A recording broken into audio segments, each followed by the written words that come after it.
Protein പൗഡറിനെ കുറിച്ചിട്ടുള്ള എൻ്റെ മുമ്പത്തെ വീഡിയോയിൽ വന്നിരിക്കുന്ന കമന്റ്സ് ആണ് ഇതൊക്കെ. അപ്പോൾ ആളുകൾ എന്താണാവ ഇങ്ങനെ കുഴഞ്ഞു വീണ് മരിക്കുന്നത്? പ്രോട്ടീൻ പൗഡറും കോവിഡ് വാക്സിനും ഒന്നും അല്ല ഇതിന്റെ പിന്നിൽ. പിന്നെ എന്തായിരിക്കും? കോവിഡ് കാലഘട്ടത്തിന് ശേഷം നമ്മുടെ മാറിയ ജീവിതശൈലി. അപ്പൊ എക്സസൈസ് ചെയ്യുന്നവരല്ലേ മരിക്കുന്നത്? അവരൊക്കെ ഫിറ്റ് അല്ലേ എന്നായിരിക്കും. എക്സസൈസ് മാത്രമല്ല ഒരാളുടെ ഫിറ്റ്നസ്. അവരെടുക്കുന്ന ഡയറ്റ്, സ്ട്രെസ് മാനേജ്മെന്റ്, സ്ലീപ്പ്, ഇതെല്ലാം ചേർന്നിട്ടുള്ളതാണ് ഫിറ്റ്നസ്. ജിമ്മിൽ വരുന്ന പലതരം ആളുകളുണ്ട്.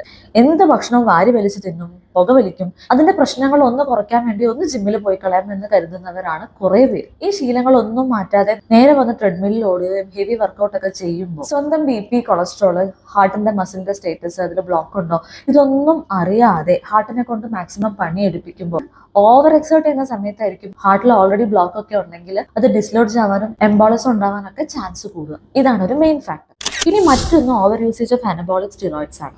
ജിമ്മിൽ പോകുന്നത് ഫിറ്റ്നസിന് വേണ്ടിയിട്ടാണെങ്കിലും വളരെ ചുരുക്കം ആളുകൾ ഇതൊരു ബോഡി ബിൽഡിംഗ് ആസ്പെക്റ്റിൽ മാത്രം എടുക്കാറുണ്ട്. കോമ്പറ്റീഷന് വേണ്ടി പെട്ടെന്ന് മസിൽ ബൾക്ക് ചെയ്യുക, ഈസി റിക്കവറി, പെർഫോമൻസ് എൻഹാൻസ് ചെയ്യാനൊക്കെ ആയിട്ട് ഒരു മെഡിക്കൽ സൂപ്പർവിഷനും ഇല്ലാതെ എടുക്കുന്ന ഇത്തരം ഹോർമോണൽ സ്റ്റിറോയിഡ്സിന് ശരീരത്തിൽ ഒത്തിരി പ്രശ്നങ്ങൾ ഉണ്ടാക്കാൻ പറ്റും. അതിന്റെ ഗുരുതര പ്രത്യാഘാതങ്ങളിൽ പെട്ടതാണ് ഈ ഹാർട്ട് അറ്റാക്ക് ഒക്കെ. എന്നാൽ ഇതിൻ്റെയൊക്കെ പഴി കേൾക്കുന്നതോ ഫിറ്റ്നസിന് വേണ്ടി മാത്രമായിട്ട് വന്ന് വെറും പ്രോട്ടീൻ പൗഡർ യൂസ് ചെയ്യുന്ന കമ്മ്യൂണിറ്റി ആയിരിക്കും എന്ന് മാത്രം. ഇനി നമുക്ക് അടുത്ത കൾപ്രിറ്റ്, കോവിഡ് വാക്സിൻ. ഇന്നത്തെ കുഴഞ്ഞുവീണ് മരണത്തിന് ആളുകൾ ഒന്നടങ്കം കൈയടിച്ച് പാസ്സാക്കി വിട്ട അനുമാനം. വാക്സിൻ കമ്പനി തന്നെ സമ്മതിച്ചിട്ടും ഡോക്ടേഴ്സ് സമ്മതിക്കാത്തതാണ് പ്രശ്നവും. എന്നാൽ ഇതിനെക്കുറിച്ച് വ്യക്തമായിട്ട് ഒരു ധാരണ ഇല്ലാത്തത് കൊണ്ടാണ് ഈ പറഞ്ഞത്. ഇന്ത്യയിലെ കോവിഷീൽഡ് എന്ന പേരിൽ വാക്സിൻ ഇറക്കിയ ആസ്ട്രസെനക്ക എന്ന കമ്പനി കോടതിയിൽ ഏറ്റുപറഞ്ഞ സൈഡ് എഫക്ട് ഈ ഹാർട്ട് അറ്റാക്ക് അല്ല എന്ന് എത്ര പേർക്കറിയാം? അത് TTS ആണ്. വളരെ റെയർ ആയിട്ട് ചില ആൾക്കാർക്ക് അത് വന്നത് കൊണ്ട് അവർ ഏറ്റുപറഞ്ഞു എന്ന് മാത്രം. അതിന്റെ ഫീച്ചേഴ്സ് ഒക്കെ ഇതാണ്. അതുണ്ടാവുന്നത് ഹാർട്ടിലല്ല, മറിച്ച് അബ്ഡമൻ, ബ്രെയിനിലാണ്. അതിന്റെ കൂടെ തന്നെ റെഡ്യൂസ്ഡ് പ്ലേറ്റ്ലെറ്റ് കൗണ്ട്, ബ്ലീഡിംഗ് ഉണ്ടാവും.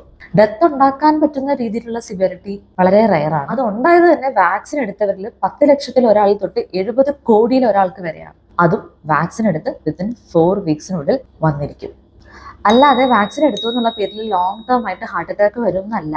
ആസ്ട്രസെനക്ക, ജോൺസൺ ജോൺസൺ തുടങ്ങിയ ചില ബാച്ചിന് മാത്രം വന്ന സൈഡ് എഫക്റ്റ് ആണിത്. അത് പിൻവലിച്ചു എന്ന് മാത്രം. അല്ലാതെ mRNA വാക്സിനായ ഫൈസറിനോ ഒന്നും ഈ പ്രോബ്ലമേ ഉണ്ടായിട്ടില്ല. ഇത് കോവിഡ് വാക്സിൻ മൊത്തമായിട്ട് പ്രശ്നമാണ്, സൈഡ് എഫക്റ്റ് ആണെന്നും പറഞ്ഞ് ഹാർട്ട് അറ്റാക്കുമായിട്ട് ബന്ധിപ്പിച്ചതിൽ WHO, ഹെൽത്ത് സ്റ്റാഫോ, ഡോക്ടേഴ്സോ ഇവർക്ക് ആർക്കും ഒരു പങ്കുമില്ല.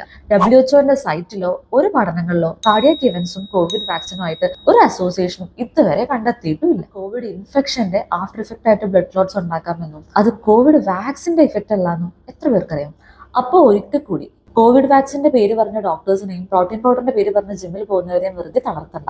വൈകിട്ട് ചായയുടെ കൂടെ 2 സമോസയും പഴംപൊരിയും ഒക്കെ ഒരുമിച്ച് കാണുമ്പോൾ ഒന്നും നെഞ്ചിൽ കൈവച്ചോളൂ. അതിനെയാണ് പേടിക്കേണ്ടത്.